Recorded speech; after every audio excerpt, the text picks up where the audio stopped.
Welcome to the How of Business with your host, Henry Lopez, the podcast that helps you start, run, and grow your small business. And now, here is your host.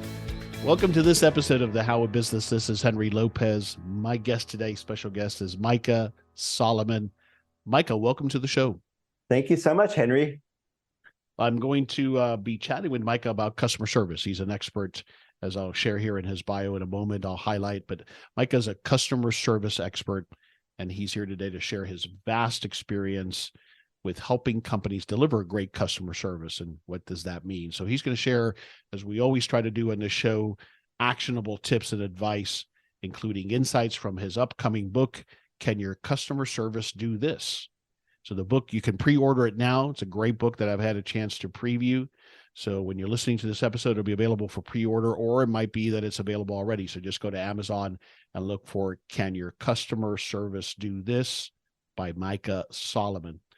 If you want to receive more information about the How of Business, including the show notes page for this episode, we'll have all of the links that we talk about, including where to get a hold of Micah, and also to continue supporting my show and receive workshop discounts and access to my monthly group coaching sessions. Just consider joining my Patreon membership group, and you can find out more about that at thehowofbusiness.com. I encourage you also to subscribe wherever you're listening to the show so you don't miss any episodes. Let me tell you more about Micah. Micah Solomon is one of the world's leading experts specializing exclusively in customer service, company culture, also hospitality, and customer experiences. He's been named the world's #1 customer service turnaround expert by Inc. magazine. He's been cited by the Financial Post as the new guru of customer service excellence. We're going to find out what that means and why. And as I mentioned, his book is coming out now called Can Your Customer Service Do This? Is an exciting book that really is very actionable and easy to read with a lot of information about how to do this in our small business. Micah and his team have worked with such notable clients as Audi, Merck, Walmart, Microsoft, Operation Smile, the Cleveland Clinic, the NFL Players Association, MoMA, the Wharton School of Business, and so on. Lots of different organizations that you would recognize. We're going to take those principles and apply them here today to us as small business owners. He's a business leader and entrepreneur himself. Micah built his own company into a market leader in the manufacturing and independent entertainment field. And he's also an early investor in the technology behind Apple's Siri. Very interesting. Micah lives in Seattle, in the Seattle, Washington area with his family. Micah Solomon, once again, welcome to the show. What a great intro. And man, you have a great podcast voice. Thank you. That's one of the reasons I do this. Not because of any knowledge transfer, but it just sounds good. So I can put people to sleep easily. Oh, come on. No, my wife will like she's less she's very particular about the content, but not so much about the voice. So she's like, this one's really interesting, Micah. You'll hate it because of how they sound. So. Well, thank you. I appreciate it. I appreciate that. All right, I'm always fascinated by the story, how you got to where you are today. So I wanted to start there. So you tell me the story of your early, out of university. What did you go do, and how did you end up with this focus on customer service? So there's two stories. Both of them are true. Okay, I was going to say, you're going to make me pick here. Which one is true? One of them is probably more press release worthy than the other. So the official story, and it is true, is I built from my basement, and then it became moved on to a spare bedroom in my house as well. I built a manufacturing company that became one of the biggest in my field. And we did that not because our widgets were built to a higher tolerance, or they were no better or worse than the competition. They were fine, but what always distinguished us was our customer service. And it allowed us to do what you really want to be able to do in your small business, which is it kept us from being a commodity. It allowed us to command a premium. It made our existing customers more flexible if we had a minor foible. They sometimes would even forgive us if we had a more than minor foible, and it made them open to our brand extensions. So that's what you want from a loyal customer. And we did it via an exceptional customer experience and great customer service. So all of that is true. The the other story, which is equally true, is that maybe I was born this way, and maybe some of you were born this way as well, as just an especially particular person. So I wasn't sure was always true, but I was thinking back not too long ago, and I remembered this incident when I was all of about 11 years old, and I saw a note that my parents had accidentally left out from my camp counselors after the first summer away at sleepaway camp. And I saw this briefly, so I can't be sure this is verbatim, but this is how I remember the note. It said, "Dear Mr. and Mrs. Solomon, it has been our rigorous pleasure to have your son Micah at summer camp this summer. We are used to common types of complaints from campers like, hello mudda, hello fada, it rains too much, the food is terrible. But Micah's were far more advanced in their specificity. They were more like, the orange juice doesn't pair well with the sloppy joes in the mess hall. The two whistles on the waterfront aren't in tune with each other, and so forth." So we have enjoyed having Micah, and we look forward to hearing how much you enjoy him during the off season. Were your parents that way? Did they model that behavior for you? I don't think my parents, but I will tell you my grandmother. My grandmother was a trip. Yeah. And I'm similarly, and I'm sure I got it from my father because he was hypercritical of things, especially service, but that's from an early age, you were sensitive to that. You were tuned into that with how people did things and why it mattered. Yeah. That's a very nice way of putting it. Now, what I have learned, so one of the most fun things I do is my team and we will mystery shop one of our clients at the start of a customer service transformation initiative. And so I will be able to see the current state of their service. What I have decided is that now that I do that professionally, I'm not going to complain ever with anyone else. So my theory is that I'll only complain if you pay me.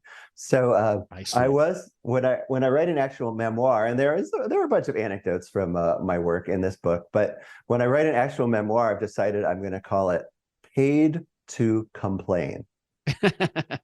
But then my wife said real quickly, "Yeah, but the subtitle has to be, but my wife listens for free." Yeah, except for at home, yeah. That's great. So the book that we were referring to, Can Your Customer Service Do This? Who is it for in your mind? Who did you write it for? It's for anyone who wants to have a competitive advantage that they may not currently have, and who is considering as a way to do that, improving their customer service. You have found, and as have I, but the reason I'm asking this question, I'll get to here in a moment, that as you articulated in the case of your experience with your manufacturing business, that I think in most cases, that level of service that you provide can well be your differentiator, right? Yes. Have you seen that that's the case across the board? I mean, that there aren't too many businesses you have found where that isn't the case? There may be some, but they don't hire me. Yeah. They don't hire me. So, I mean, this is both a joke and the truth. I might get called by, I don't know, Delta Airlines or Swiss Air or something, but I'm not waiting by the phone for Spirit Airlines to call. And that's because they figured out another way to make a buck, right? That's right. Right. But the companies that call me tend to have already experienced the value of good customer service, and they want to start providing exceptional customer service. And you also talk about in the book what you call anticipatory customer experiences. Can you explain and how that builds loyalty? But can you explain what you mean by anticipatory customer experience? So the world is growing more and more commoditized, and most of us think our businesses are absolutely unique. But unfortunately, that tends to not be true. So you do a good job for your customer, and you're only still on the playing field, right? They're very fickle, and they'll leave you for a lower price, or they'll leave you for a slightly more convenient location.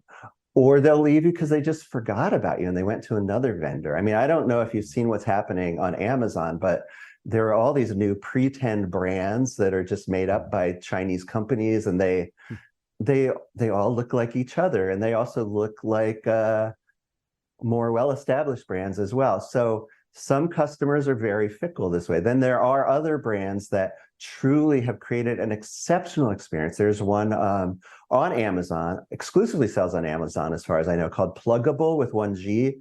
And they actually have loyal customers, even though they're basically a third-party vendor on Amazon. So perfectly all right customer service will only get you so far. It's when you truly distinguish yourself that customers start to remember you, become engaged, become loyal, and even start to sing your praises, as I just did with Pluggable to others. So how do you do that? Well, Henry, it's what you just mentioned, anticipatory customer service. So this is when not only are you answering the questions they ask and fulfilling the desires they express to you, but you're also thinking ahead and anticipating the questions they should have been asking you, but they maybe don't even know enough about your business to ask.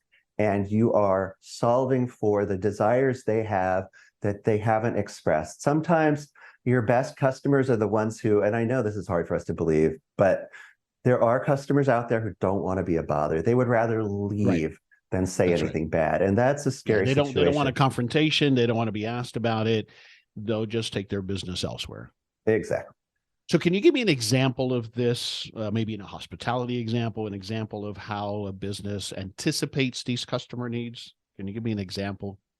So it needs to start with letting your employees know that you want this, that they're not just troubleshooters, they're not just problem answerers, they're not just seat fillers. And then once you've done that, you have all sorts of opportunities. One that I experienced at a great Ritz-Carlton, which is called Dove Mountain. It's in Arizona in the Sonoran Desert. So right before I had stayed there, there was a family and they had a little kid, and the little kid had a Thomas the Tank Engine. And if you've had little kids, especially, not only, but especially little boys, Thomas the Tank Engine is basically like a doll that anyone of any gender feels comfortable having. And of course, kids of any gender feel comfortable having a doll. So let me restate that even very backwards parents are okay with boys having this doll. So Thomas has his own personality. The other characters have their own personalities.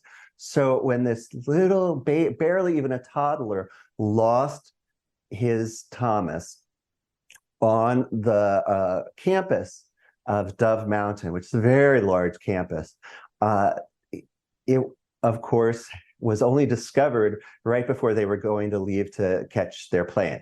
So the mom found the first Ritz-Carlton employee that she could find and told them what was going on. And the question that she asked was, "Can you help me find Thomas?" The answer they gave her was absolutely. Yes. Go catch your flight. Don't worry about it. Then they turned to each other. It was two young men. They turned to each other. They said, "We're never going to be able to find Thomas." So they answered the question she really meant, which was, "Can you solve this problem for me?" Right. And so they started out solving it by telling the mommy that she could reassure her son that Thomas was going to be found. Yeah. Thomas wasn't really lost. Yeah. And then they answer the other part, which was, and this is the Ritz-Carlton, so every employee is empowered to do these things and not worry about what it costs. So they got someone to cover their shift. They drove to the nearest toy store. They bought a new Thomas that was an absolute dead ringer for the one who had disappeared. They came back, and a few days later, by Federal Express, this new Thomas, but without the wrapping that would have given it away, came addressed to the boy, and it said, "Dear Mikey," or whatever his name was, "I'm sorry if I gave you a scare. I wasn't actually lost. I enjoyed my time at the Ritz-Carlton so much that I wanted to experience a few more things." And so there are pictures of Thomas out with an like a lizard, but the lizard looks so much bigger than him, and Amazing. working in behind the scenes in the kitchen with the chef's hat on, helping to wrap the tableware in the napkin. And so that was it. So now the mom has been singing Ritz-Carlton's praises on social. And of course, that's the only place their kid will let them go on vacation now. So that's how it's supposed to work out. That's how it's supposed to work at that level. And there's no doubt. It's funny when you said that, I was smiling because I similarly had an experience. This was years ago when my daughter was a toddler. She was still in diapers, in fact. And we went to the Four Seasons in Maui. And when we got there, and maybe this isn't necessarily an example, but when we got there, the bedding, so they knew we had a child, so they had a crib for us, but it wasn't just a crib.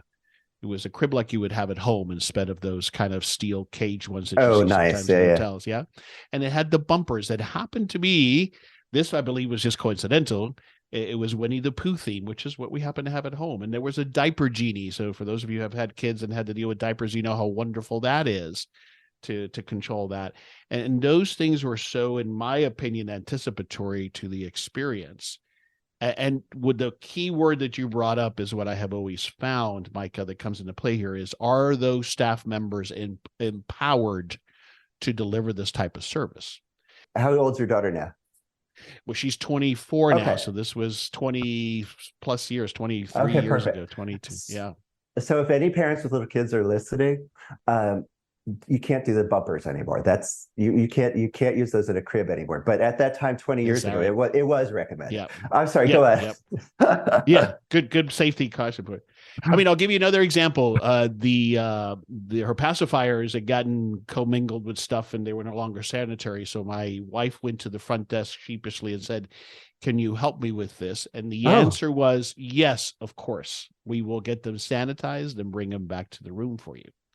Now, I can't imagine that that's a request they get very often, but it goes to your point of the way that they have been trained and empower is to, for most things, as long as it's legal or within, their ethical boundaries, the answer is yes, right? The answer is yes. So the challenge is this, Micah. How does a small business owner who has limited number of employees and they're stretched thin already, and they want to do these things, but don't necessarily have the capacity to go to that extent? In other words, they can't have their employees spending X number of hours on this one customer problem. I think if you're very small, you probably do have the time. I think the problem is usually once you start growing and you worry that treating customers that way is not going to scale. But I say don't worry about it scaling. In fact, if you're on a Zoom call and you're not paying any attention, the best way to get through that business Zoom call is every, I think, 12 minutes, you sound really thoughtful and you say, but will that scale? And you can always get people talking for another 20 minutes about how it won't really scale. But I think if you're doing that, you're really shooting yourself in the foot.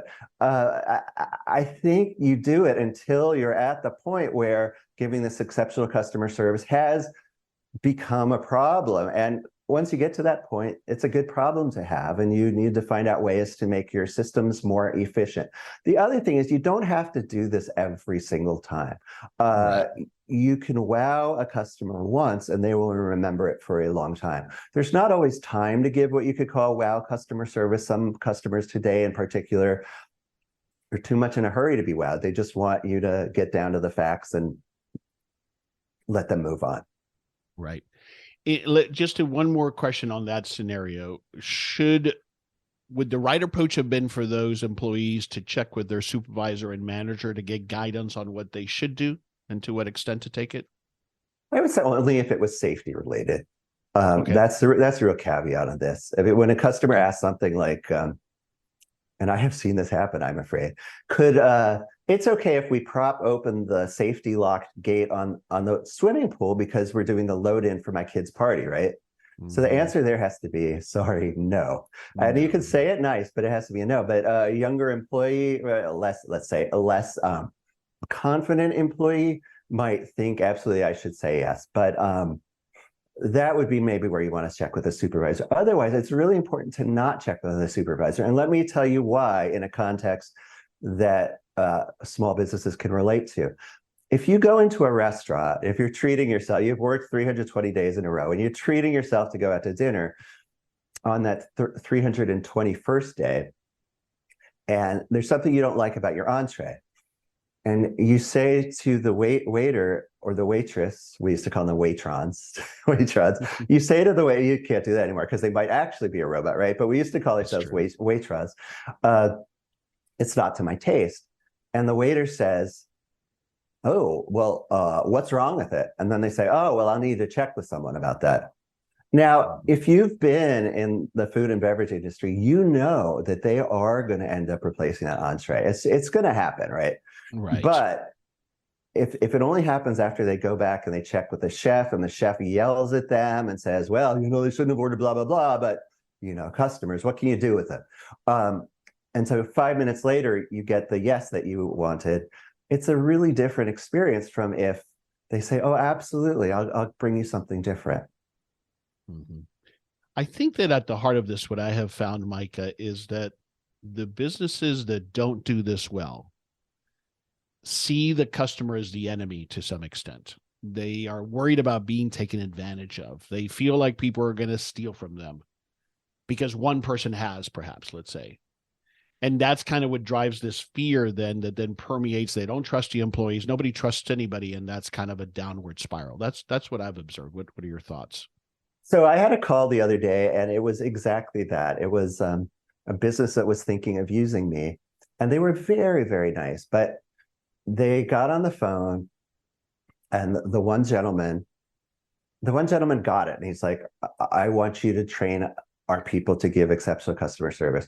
But his boss was also on the call, and he said, I need you to train our employees to make sure no customer takes advantage of us and gets anything other than what another customer would get, because that's not fair. And I was like, guys, I can only do one or the other of these two things. Yeah. And and that's totally true. And it's especially true if you started a business. I remember when I started my business, and this was a long time ago, I got a bad check. So then the decision is, am I going to stop taking checks? And then I decided, no, because that really hurts me and it hurts all the other customers who are, good check writing people. It's funny you mentioned that. When my first business back in 1991 in Dallas, Texas, was a pizza franchise. And back then in Dallas, for those of you who lived during that time, everybody paid with check. Everybody, everywhere. It was just a common thing. I mean, that was just the way people paid. So, of course, bounce checks were an issue. And my partner at the time got obsessed initially with these bounce checks. He was taking it personally that people were stealing from us. And the way I got him to get this perspective that you're talking about, Mike, is I showed it to him as a percentage of sales. And it was less than 1%, right? So that's to your point, that sometimes we can get, as business owners, we can get into this defensive posture and let one bad situation compound into thinking that everybody's against us. And that's just not the case. Exactly. And I think that if you concentrate on the opportunities rather than the risks, you will go a lot farther. Now, there are exceptions. There are different businesses that have such flexible, let's say, return policies. There are mattress companies that have a 1-year return policy. Now, my experience is that is actually working out for these companies, but I could see that they change their mind. I mean, we have this great local company here, REI, that was like, you can return anything anytime, but there were a lot of people who were using them as, what did people say? It was so rude.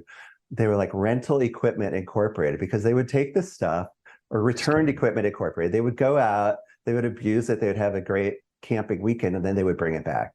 So if this is happening, then you do have a different situation. But that's right. But REI grew themselves by being so lenient for decades before they decided to change it a little bit. Or LL Bean, right? Same thing. They grew a century, I think, and then they started to clamp down just a little bit. That's right. Yeah, no, exactly. It's not that we're saying let the customers at large take advantage of you. What we're saying is don't let one or two bad examples cause you to make a system-wide policy or a store-wide policy that hurts your customer service. This is Henry Lopez with a brief break from this episode to share a special offer from our new show sponsor, Relay. Relay is an online banking and money management platform for small business. As a small business owner, you need banking that's truly built for your small business. No more fees, no minimum balances, no more bookkeeping problems come tax season, and no more branch visits to complete basic banking tasks. Now you can take control of your money with Relay, an online banking and money management platform that puts you in complete control of your cash flow. First, there are no account fees, no overdraft fees, and no minimum balances, which means you get to keep more of your hard-earned money. And Relay is the official banking partner for Profit First. So you can set up multiple checking and savings accounts and automate their percentage-based allocations using smart transfer rules. Relay also allows you to make unlimited payments via ACH, wires, or checks, earn interest on every spare dollar with Relay savings accounts, provide secure, read-only access to your accountant and bookkeeper, and speed up bookkeeping with reliable bank feeds that sync directly into QuickBooks Online and Xero.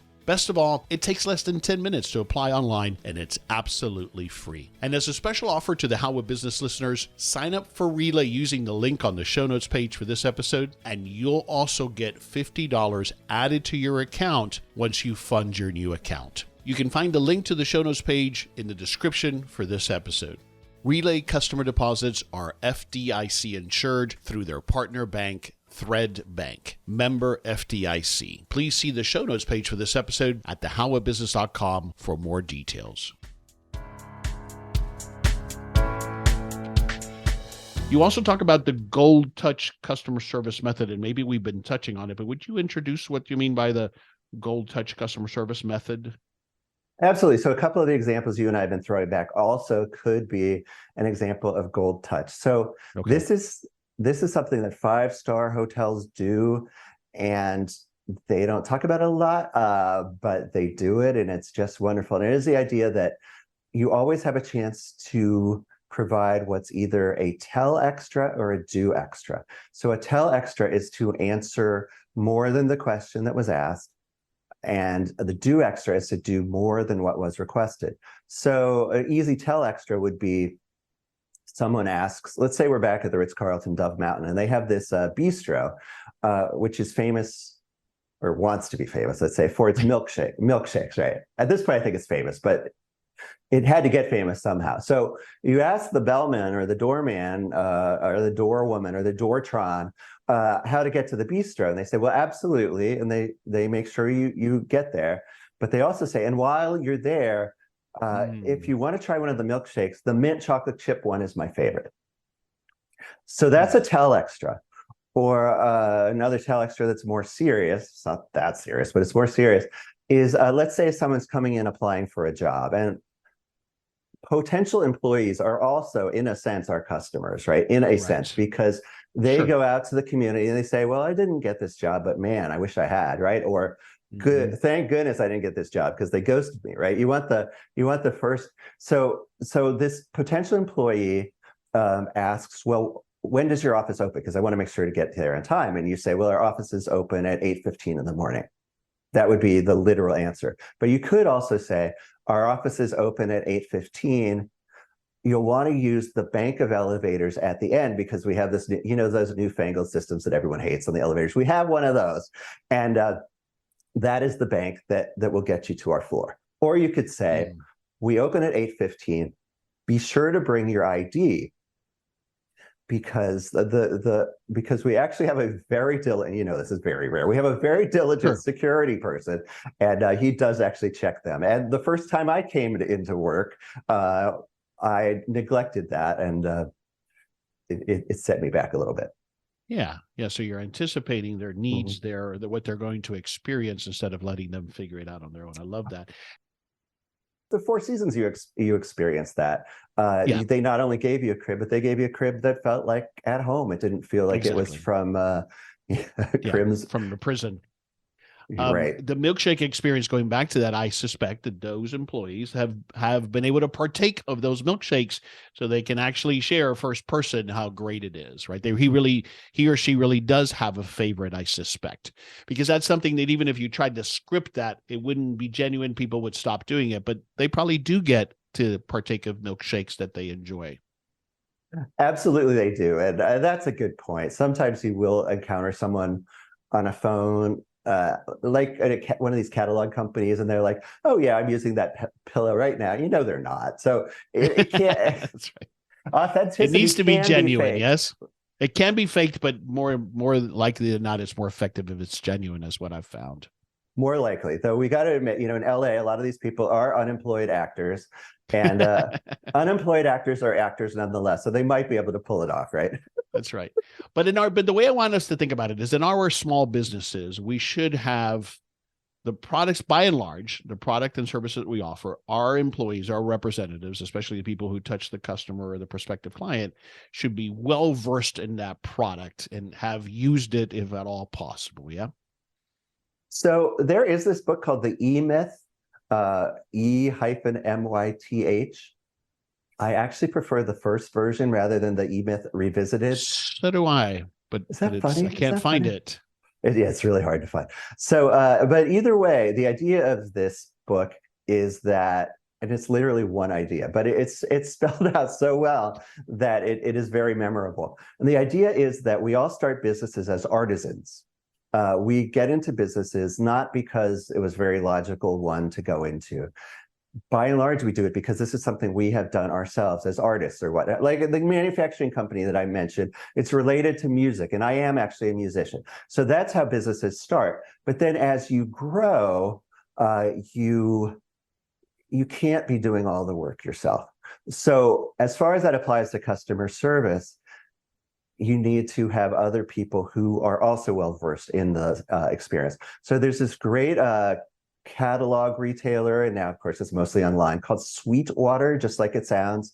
A huge vendor of musical instruments, recording studio equipment, marching band instruments, and most everyone they employ there is a part-time musician or a video professional and so forth, because it just makes it work better, like you were saying.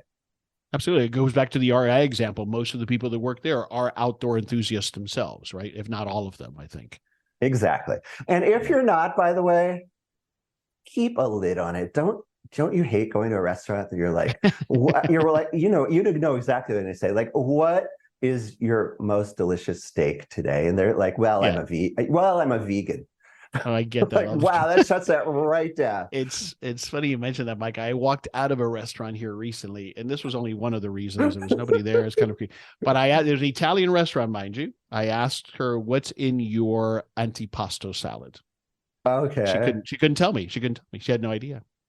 She had to yell back to the kitchen, hey, what's in the antipasto salad? And the guy back there kind of yelled out a few things. I'm thinking, if you don't know what's in your antipasto salad and you can't sell me on it, I've kind of lost my enthusiasm for ordering it, and for that matter, anything on the menu. Can I tell you the worst customer service? Now, there is not one worst customer service I've ever had, but one that happened not too long ago. And not everyone, when I tell this story, understands why this is so bad. But hey, Henri, I think you will. So I was at a restaurant that was, let's say, had the name on the marquee of one of the most famous chefs in America. Now, I don't think this chef actually comes there very often because it's kind of a spinoff of their, right? You know what I'm saying. Yeah. So I'm sitting there with my family. I asked them what one ingredient that's highlighted on the menu is. Later on, I found out it was a kind of mushroom or something. But the waiter says, and I quote, "I don't know." And I never saw him again. That is crazy. So there's several things wrong with it. The fact that, they have a complicated menu. So the fact that he didn't know, that's okay. It's not okay in your antipasto example, but that's okay. But this is an opportunity right here. This is an opportunity to go back, have chef come to the table and fawn all over us and say, well, you stumped our staff. That doesn't happen very often. And it's something that we foraged recently, go on like that. What a huge missed opportunity that was. Yeah. But it turned into an opportunity for us now to talk about it, at least. That's right. Okay, we've talked about some of the negatives here, but I want to just one more question related to how, as you call it, do customer service recovery when I have an angry customer. So what are some tips there further that you can share on how to deal with that? We've all experienced that in our businesses. And how do we turn that around? What are your thoughts there? I only say to check out the book because I spend many pages on this. This is called Service Recovery. First of all, let's talk about the upside. So there's a customer on the phone or in front of you, and they're saying those dreaded words every business owner is so scared of. I'll never, even if you fix this for me, I'll never use your business again, right? So you're like, well, why bother even fixing it? So the reality is that studies show that if you do successfully turn around a situation like this, your success will be such that the customer will probably be or is more likely to become truly loyal than if this problem hadn't happened in the first place. Now, it's a weak correlation, so you don't want to go to the extent of introducing problems into your processes. They will happen on their own. But when you encounter one, don't panic. Don't think this is the end of the world. Think this is an opportunity. Now, why would this? It's called the service recovery paradox. Why would this be true? Well, science hasn't proven why, but here's my idea. It's that you have shown to your customer that you are more than a fair weather friend, right? If everything went perfectly, then you're kind of like every other vendor in a sense. But if something went wrong and you solved it for them and maybe did a little more than solved it for them, suddenly you really are on the same team as them. Yeah. So that's the service recovery paradox, and that's why it is a great opportunity to solve these issues. So how do you do it? Well, you need what I call a service recovery framework. And the one that I'm known for is based loosely on what the Ritz-Carlton hotel company does, but I've widened it so it works in more context. And it's what I call my mama method. Now, why is it called my mama method? Because I should call it our mama method, because the first book, it's hiding under here. The first book I wrote was co-written with an Italian gentleman named Leonardo Inchileri. And we were like, well, how do we get people to have the right attitude? And he said, well, let's introduce them to my mom, who's Italian. And her attitude would be, if you were a little kid and you fell on the sidewalk, she'd be like, oh, my poor bambino, what a terrible wound. Come in, I'll give you a Band-Aid and you can have a lollipop. And if you had kids, you realize that most kids will respond to this by being like, oh, Ma, it's not that bad. Can I go out and play? But if you're all like more like a lawyer with them, you're like, doesn't look so bad. Yeah, why you did this to yourself. There's nothing we're not responsible. This was as you were walking out of the business, we had nothing to do with it, Exactly. So if you get defensive right away. Yeah. If you're a little kid or a customer, you're going to push back so that you really prove to the company that you have been harmed. So if our model for this is a loving parent, then all we need are the steps of the framework, and they spell mama. And my promise here is that if you learn this framework and you practice it, then the next time one of these really upset, really unhappy, maybe even obnoxious customers starts yelling at you, you won't feel that you need to fall on the floor in a fetal position and shout out, mama, please come help me, because you now have the tools to help yourself. So first, you've been empowered by Micah. Right. So make time to listen, acknowledge, and if necessary, if called for, apologize. And this means that you sense the customer thinks an apology is called for, not necessarily that you feel like giving one. Then the third step is another M, and that's a meeting of minds. You and the customer, you find out what the customer thinks they want, and you pair that with what you can actually do. And all that's left is the last A, which is act. And then you take care of it. Anyone that you subbed it out to, that you delegated it to, you make sure that they acted, and then you're done. Because just to start with that part, I have found that is almost it exacerbates things when you say you're going to do something and then you don't follow through. Right. Absolutely.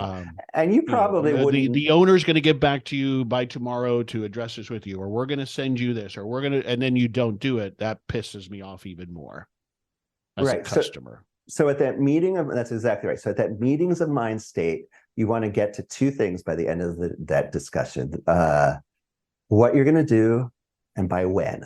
Right. What you're going to do by when. So maybe I'm not going to solve this by Thursday, but by Thursday, I will have a definitive answer for you for what we can do about this lost shipment.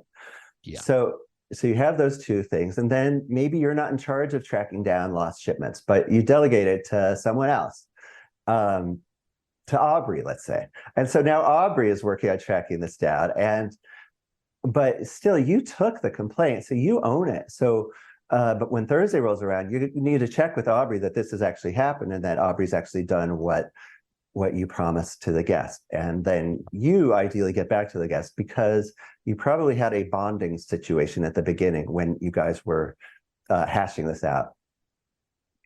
I love this formula. This is very actionable.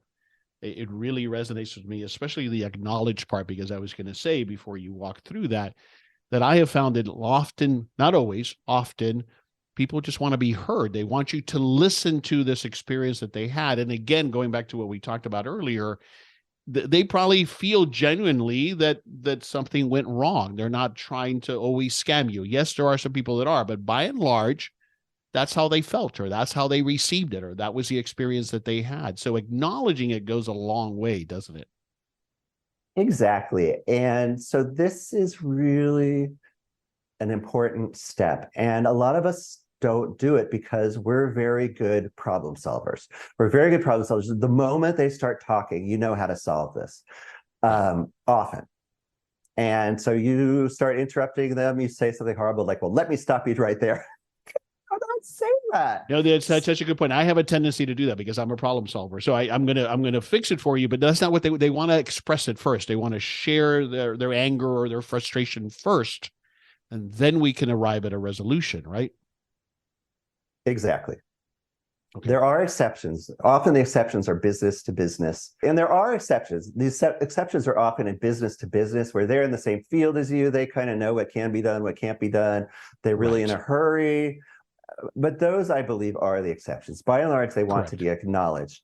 And if you do this terrible, terrible thing, which is get defensive, then that is the opposite of acknowledging. If you say, let me stop you right there, and our people would never have done that, and clearly you didn't get the situation right, you're describing the situation. It's much better if you say, oh, wow, no. And then you say, later on, you can say, well, possibly what Jerry meant to convey was that you would get that delivery before 10 a.m. Monday through Friday, but he wasn't thinking that you meant a Sunday delivery. And then, if they're an honest person, they can look back on the discussion and say, well, yeah, I think that's what happened. If I'm looking to start implementing some of these practices, I got to read the book. Again, the book is entitled Can Your Customer Service Do This? By Micah Solomon. But where do you recommend people start? As a business owner, where do I start to implement this approach to customer service? What do you recommend as a starting point? If you're listening to this and you haven't turned it off, then you have already started, because the first step is to make the decision. And the decision is, am I going to put the customer at the center of what I do? That's the decision. Once you've made the decision, and by the way, people, this does not mean you're not also putting the employees at the center. That is a way that my advice could be taken wrong, and that is not my goal here. But put the customer at the center. So that's the decision. Once you've made the decision, you just have to figure out what that means, at which point you can listen to Henry's podcast. You can listen to it over and over, because I probably gave away a bunch of my secrets. You can look in my book for more of my secrets. I also write for Entrepreneur. And then you need to implement.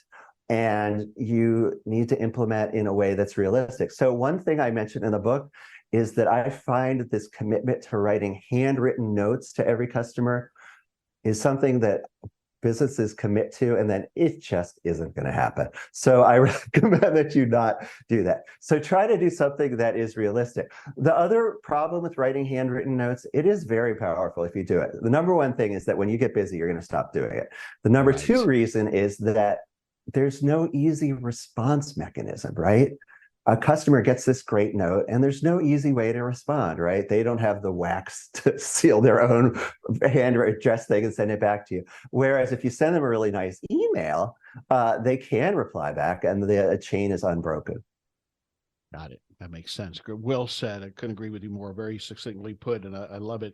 I've always believed that it starts at the top, as I say. So you as the owner have to believe in this. If you are just going to, if I don't embrace it as the owner and I just kind of delegate this as a project or the latest hot thing, it'll fail because we don't really believe in it as a culture and as a business owner. It's got to start at the top and then just implement these things and realize that you're going to have to experiment with some of these things, and it's not always going to go smoothly, right?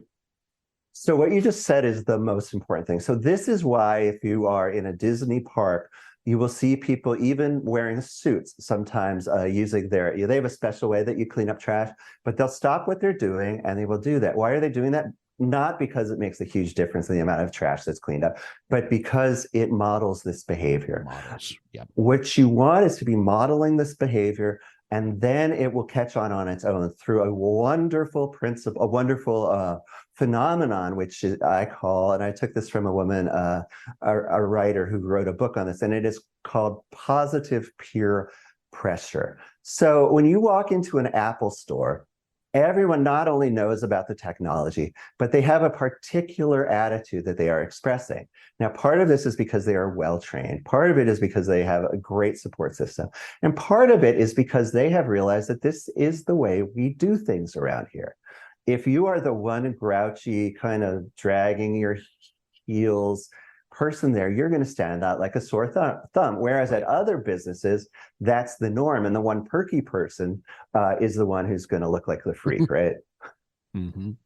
And a good culture will squeeze that person that doesn't fit out, good or bad. A bad culture will squeeze a good person out. So yes, absolutely. That's what I've seen as well, Micah. All right. The book that we've been talking about, which is available, if you're listening to this episode when it first gets released, is available for pre-order on Amazon, but it'll be available soon. Can Your Customer Service Do This? By Micah Solomon. I'll have a link to it on the show notes page, as well as to the other book that you mentioned, The E-Myth. The E-Myth is the #1 most recommended book on my show, as you might suspect. Great book. So let's wrap it up with this last couple questions, Micah. What's one thing you want us to take away from a small business owner's perspective on delivering customer service? What's one thing from this conversation you want us to take away? No, it's much more of an opportunity than it is a cost. And if you're a small business, you probably can figure out the few people who are taking advantage of you in a way you don't want to be taken advantage of.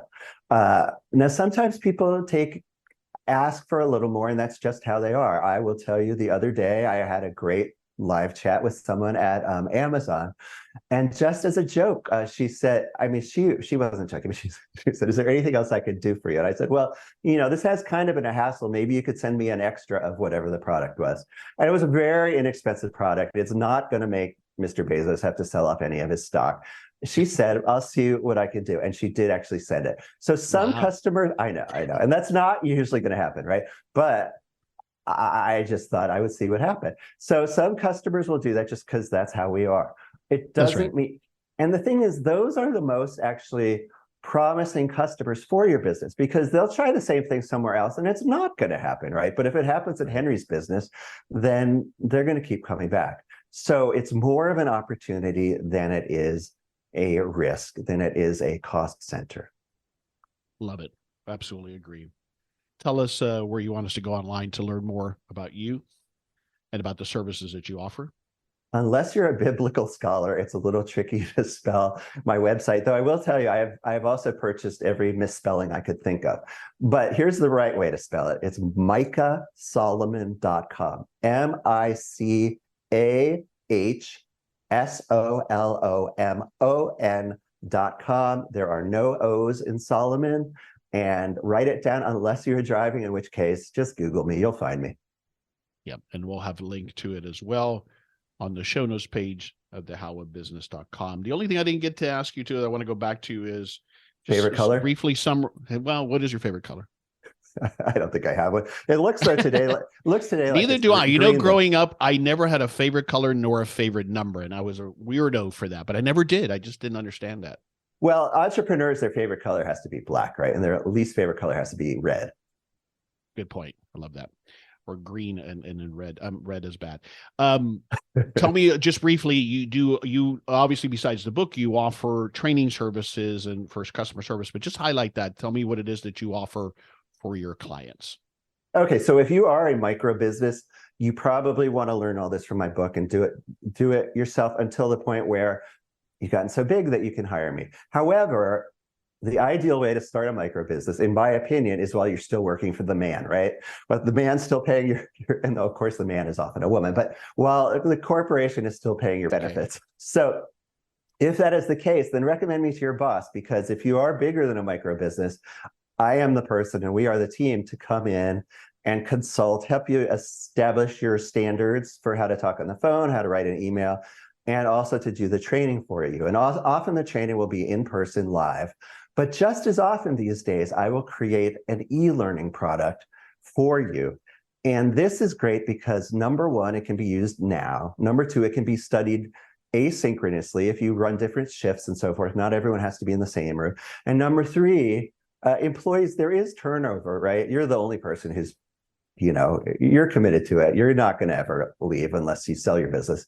And then you probably won't leave as soon as you should. There's this great quote from John le Carre, who's written so many, late great John le Carre has written so many books.